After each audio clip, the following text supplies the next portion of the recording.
नमस्कार, मी अनिल जाधव. तुम्ही बघताय आपला अग्रवान. यंदा हळदीची लागवड वाढली होती. आता हळदीची काढणी सुरू झाली आहे, त्यामुळे बाजारात आवकेचा दबाव वाढायला सुरुवात झालेली आहे. तर दुसरीकडे युद्धामुळे हळदीच्या निर्यातीवर देखील परिणाम होतोय. या दोन्ही घटकांमुळे सध्या हळदीच्या बाजारावर काहीसा दबाव आलेला आहे. मग नेमकं पुढच्या टप्प्यामध्ये हळद बाजारामध्ये कोणत्या घडामोडी घडू शकतात, यंदा नेमकं किती उत्पादनाचा अंदाज आहे, त्यासोबतच युद्धाचा नेमका कसा परिणाम होतोय, सध्या हळदीला काय बाजारभाव मिळतोय आणि पुढच्या टप्प्यातील हळद बाजाराची दिशा नेमकी काय राहू शकते, या सगळ्यांचा आढावा आता आपण व्हिडिओतून घेण्याचा प्रयत्न करणार आहोत. आपण जर राज्यातल्या बाजाराचा आढावा घेतला तर हळदीला कमीत कमी म्हणजे किमान भाव 11,000 रुपयांपासून मिळताना दिसून येतोय. तर कमाल भाव काही बाजारांमध्ये 15-15,500 रुपये देखील मिळतोय, परंतु सरासरी बाजारभाव आपल्याला 12,000 ते 14,000 रुपयांच्या दरम्यान दिसून येतोय. आता किमान भाव हा ज्या गुणवत्तेचा हळद असेल किंवा कमीत कमी गुणवत्तेची हळद असेल त्याला मिळतो आणि चांगला कमाल बाजारभाव हा चांगल्या गुणवत्तेच्या हळदीला मिळतो आहे. आता निश्चितच इथं गुणवत्ता म्हणजे गुणवत्तेचे जे काही निकष ठरवले त्यानुसार आणि नेमकं कोणतं हळदीचं कोणतं वाण आहे त्यानुसार बाजारामध्ये भाव मिळतो आहे. आता हळदीचे बाजारभाव मागच्या काही दिवसांमध्ये कमी झालेले आहेत. त्यातल्या त्यात मागच्या महिनाभराचा जर आपण आढावा घेतला, एकीकडे बाजारामध्ये स्थानिक बाजारामध्ये हळदीची आवक सुधारताना दिसते, कारण आता नव्या मालाची काढणी सुरू झाली आहे. ही हळद आता बाजारामध्ये दाखल व्हायला सुरुवात झाली आहे. देशातल्या ज्या हळद उत्पादक महत्त्वाच्या 10 राज्यांमध्ये आता हळदीची आवक काही कमी अधिक प्रमाणात वाढताना दिसून येते आणि याचा परिणाम आपल्याला दरावर दिसून येतो आणि त्यातच निर्यातीच्या बाजूने देखील आता एक अडचणीची बाब पुढे येते, ती म्हणजे युद्धामुळे हळदीची निर्यात ही काही प्रमाणात कमी झाली आहे. आखाती देशांना मोठ्या प्रमाणामध्ये त्यात पश्चिम आशियातील देशांना मोठ्या प्रमाणात हळदीची निर्यात होत होती, परंतु असं असताना देखील हळदीच्या बाजारावरती मोठ्या प्रमाणावर दबाव आलेला नाही आहे. हळदीचा बाजार जो या चालू महिन्याच्या सुरुवातीला आपल्याला जवळपास 14-15,000 रुपयांच्या दरम्यान दिसत होता, तो कमी होऊन आता आपल्याला 12,000 ते 14,000 रुपयांच्या दरम्यान दिसून येतोय. त्याचं महत्त्वाचं कारण म्हणजे यंदा हळदीची लागवड वाढल्याचं जरी सांगितलं जात असलं तरी शेतकऱ्यांनी दिलेल्या माहितीनुसार यंदा हळदीचं जे नुकसान आहे ते मोठ्या प्रमाणात झालं आहे. वेगवेगळ्या भागातील शेतकऱ्यांनी नुकसान हे अगदी 15% ते 30% असल्याचं सांगितलं आहे. आता जेव्हा शेतकरी हळदीची काढणी करतील आणि त्यानंतर त्यांना उतारा कळेल की नेमका किती आलेला आहे, कारण हळदीचं पीक जमिनीत असतं त्यामुळे केवळ एक नजरेवरून किंवा वरून पाण्यावरूनच आपल्याला त्याचा अंदाज लावता येत नाही. आता जसजसे शेतकरी हळदीची काढणी करतायत तसं शेतकऱ्यांना नेमकं उत्पादनामध्ये घट आली का आणि आली असेल तर किती आली हे स्पष्ट होत आहे. परंतु वेगवेगळ्या भागातील शेतकऱ्यांशी बोलल्यानंतर शेतकऱ्यांनी असं सांगितलं की यंदाच्या हळदीचं उत्पादकता ही कमी झालेली आहे. त्यातल्या त्यात मराठवाड्याचा पट्टा आहे किंवा विदर्भातला पट्टा आहे, या भागातील शेतकऱ्यांनी उत्पादनामध्ये जास्त घट असल्याचं सांगितलं आहे. आता मग नेमकं यंदाची लागवड किती झाली होती हा देखील महत्त्वाचा प्रश्न आहे. तर महाराष्ट्रामध्ये यंदा जवळपास 87,000 हेक्टरवरती हळदीची लागवड झाली होती, असं केंद्रीय कृषी विभागानं स्पष्ट केलं आहे.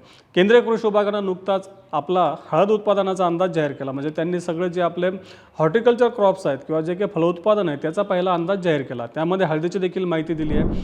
महाराष्ट्राच्या बाबतीत बोलायचं झालं तर या अहवालामध्ये असं सांगितलं की महाराष्ट्रातलं हळदीचं उत्पादन हे 87,000 हेक्टरवर झालं होतं आणि यंदा हळदीचं उत्पादन 3,07,000 टनांवर स्थिर राहील असं सांगितलं आहे. आता देशात जर आपण बघितलं तर देशामध्ये जवळपास 11-11.5 लाख टनांचा अंदाज आहे. त्यापैकी महाराष्ट्रामध्ये 3 लाख टन एवढं हळदीचं उत्पादन होणार आहे. म्हणजे देशातील एकूण उत्पादनामध्ये महाराष्ट्राचा वाटा खूप मोठा आहे.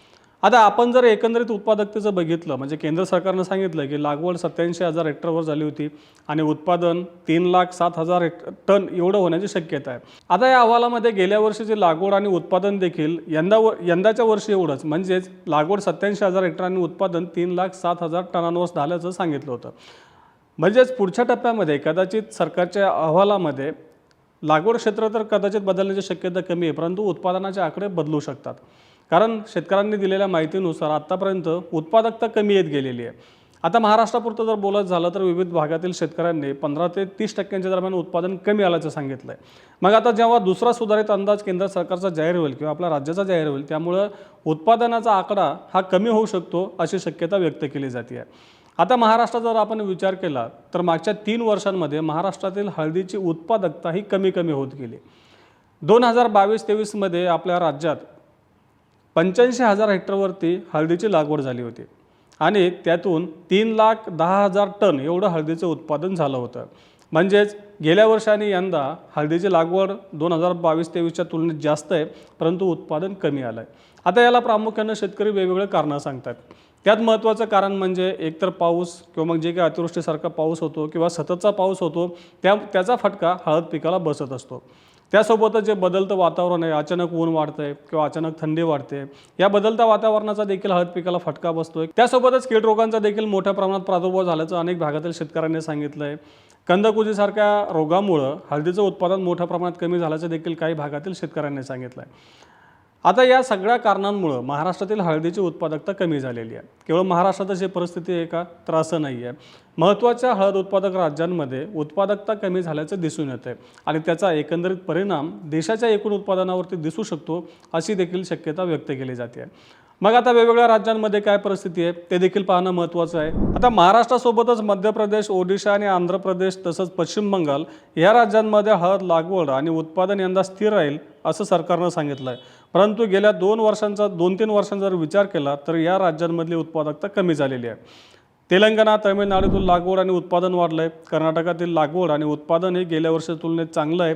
तर आसाममध्ये लागवड कमी होऊ नये, उत्पादन यंदा टिकून राहील असं या अहवालात म्हटलेलं आहे। म्हणजेच काय, आपण देशातल्या जर पहिल्या 10 हळद उत्पादक राज्यांचा विचार केला तर महाराष्ट्रासोबत जे आघाडीवरचे राज्य आहे त्या राज्यांमध्ये गेल्या वर्षी तुलनेत जरी हळद उत्पादन स्थिर असल्याचं सांगितलं असलं तरी जो काही पुढचा सुधारित अंदाज येईल त्या अंदाजामध्ये घट होण्याची दाट शक्यता आहे। कारण या राज्यांमध्ये हळद पिकाला पावसाचा, अतिवृष्टीचा आणि कीड रोगांचा मोठ्या प्रमाणात फटका बसल्याचं या राज्यातील शेतकऱ्यांचं देखील म्हणणं आहे। अशा बातम्या वेळोवेळी आपण वाचल्याच असतील की वेगवेगळ्या राज्यांमध्ये हळद पिकाला कसा कसा फटका बसत गेलेला आहे। आता देशामध्ये नेमका हळद उत्पादनाचा काय अंदाज आहे ते देखील बघूयात। आता केंद्रीय कृषी मंत्रालयाच्या या अंदाजानुसार देशात यंदा 3,13,000 हेक्टरवरती हळदीची लागवड झाली होती आणि उत्पादन 11,37,000 टनांवर स्थिरावलं असं या अहवालामध्ये सांगण्यात आलं। मग मागच्या 2-3 वर्षात जर आपण आढावा घेतला तर आपल्याला नेमकं निश्चित कळेल की उत्पादनामध्ये वाढ झाली का घट झाली आहे। 2025-26च्या हंगामामध्ये जसं सांगितलं की 3,13,000 हेक्टरवरती हळदीची लागवड झाली होती आणि उत्पादन 11,37,000 टनांवर स्थिरावलं आहे। तर 2024-25मध्ये 3,10,000 हेक्टरवर लागवड झाली होती आणि उत्पादन 11,05,000 टन झालं होतं। 2023-24 म्हणजे 2 वर्ष आधी 2,92,000 हेक्टरवरती हळदीची लागवड झाली होती आणि 10,63,000 टन एवढं हळदीचं उत्पादन झालं होतं। 2022-23मध्ये जवळपास 3,20,000 हेक्टरवरती हळदीची लागवड झाली होती आणि उत्पादन 11,69,000 टनांवर झाल्याचं या अहवालामध्ये स्पष्ट करण्यात आलं आहे। म्हणजेच 2023मधला जो कमी पाऊस झाला होता त्या परिस्थितीत जेव्हा हळदीची लागवड जी कमी झाली आहे ती हळदीची लागवड अजून देखील आधीच्या म्हणजे जो 2022-23ची जी लागवड होती त्या पातळीवर पोहोचलेली नाही आहे। त्यासाठी महत्त्वाचं एकतर हळदीचे दर शेतकऱ्यांना पाहिजे तेवढे मिळत नाही, उत्पादनाचा खर्च वाढत गेला आणि दुसरीकडं उत्पादकता कमी होत गेली। या कारणामुळे आपल्या देशातली हळदीची लागवड ही अजूनही कमीच आहे आणि हळदीचं उत्पादन देखील आपल्याला कमीच दिसून येत आहे। आता महाराष्ट्रासोबतच इतर राज्यांमध्ये देखील मागच्या 3 वर्षांमध्ये हळदीचं लागवड क्षेत्र कमी होत गेलं आहे। आता आपण जर 2022-23चा विचार केला तर महाराष्ट्राची हळदीची लागवड ही 1,00,000 हेक्टरने कमी झाली आहे। तर आंध्र प्रदेशातील लागवड 3 वर्षात तब्बल 11,00,000 हेक्टरने घटलेली आहे। तेलंगणात ही 6,00,000 हेक्टरने लागवड क्षेत्र कमी झालं, कर्नाटकात देखील लागवड कमी झाली, पण दुसरीकडं मिझोराम आणि मध्य प्रदेशात 4,00,000 हेक्टरनं तसंच तामिळनाडू आणि ओडिशामध्ये प्रत्येकी 3,00,000 हेक्टरनं हळदीच्या लागवडीमध्ये वाढ झाली आहे। इतरही काही राज्यांमध्ये हळद लागवडीत वाढ झाली आहे। त्यामुळं महत्त्वाच्या राज्यांमध्ये हळद लागवड कमी होऊन देखील देश पातळीवर लागवडीत मोठ्या प्रमाणात घट दिसून येत नाही। आता थोडक्यात काय तर मागच्या 3 वर्षांपर्यंत ज्या राज्यांमध्ये हळदीची लागवड जास्त होती, लागवडीमध्ये जे राज्य आघाडीवर होते त्या राज्यांमध्ये हळद लागवड आता कमी होताना दिसते आणि इतर नवीन राज्यांमध्ये हळदीची लागवड आता वाढताना दिसते। मग आता या पुढच्या टप्प्यामध्ये हळदीच्या बाजारात कसे बदल होऊ शकतात याचा आढावा घेताना आपल्याला प्रामुख्याने एकतर देशातील बाजारामध्ये हळदीचा जो काही अवकेचा दबाव आहे तो किती दिवस राहू शकतो आणि युद्ध किती दिवस चालू शकतं याचा विचार करावा लागेल। कारण जर समजा निर्यातीवर परिणाम झाला आणि निर्यात कमी अधिक जरी होत असली तर त्याचा एक सेंटिमेंट परिणाम आपल्या बाजारावरती होत असतो। म्हणजे युद्धामुळे निर्यात बंद आहे या कारणामुळे हळदीचे बाजारभाव आपल्याला कमी अधिक प्रमाणात का होईना कमी होताना बाजारामध्ये दिसून आले आहे। आता युद्ध किती दिवस चालतं, जर युद्ध लगेच थांबलं तर हळदीच्या निर्यातीला देखील त्याचा फायदा होऊ शकतो आणि याचा एक सपोर्ट आपल्या देशातल्या हळद बाजाराला निश्चित मिळू शकतो। आता दुसरा आणि जो महत्त्वाचा घटक आहे तो म्हणजे आपल्या बाजारामधली हळदीची आवक। आता हळदीची काढणी मोठ्या प्रमाणात सुरू झालेली आहे, अनेक भागांमध्ये मजुरांची टंचाई आहे, त्यामुळं हळदीची काढणी काही दिवस लांबणीवर पडताना दिसून येते। परंतु पुढचा महिना 1.5 महिना बाजारामधली आवक चांगली राहील आणि याचा दबाव आपल्याला हळदीच्या बाजारावर दिसू शकतो। परंतु जाणकारांनी दिलेल्या माहितीनुसार हळदीच्या भावामध्ये यंदा मोठ्या प्रमाणात घट होण्याची शक्यता कमीच आहे, कारण उत्पादकता यंदा मोठ्या प्रमाणात घटलेली आहे. आता सरकारच्या ज्या अंदाजाची आता आपण चर्चा केली तो पहिला अंदाज आहे.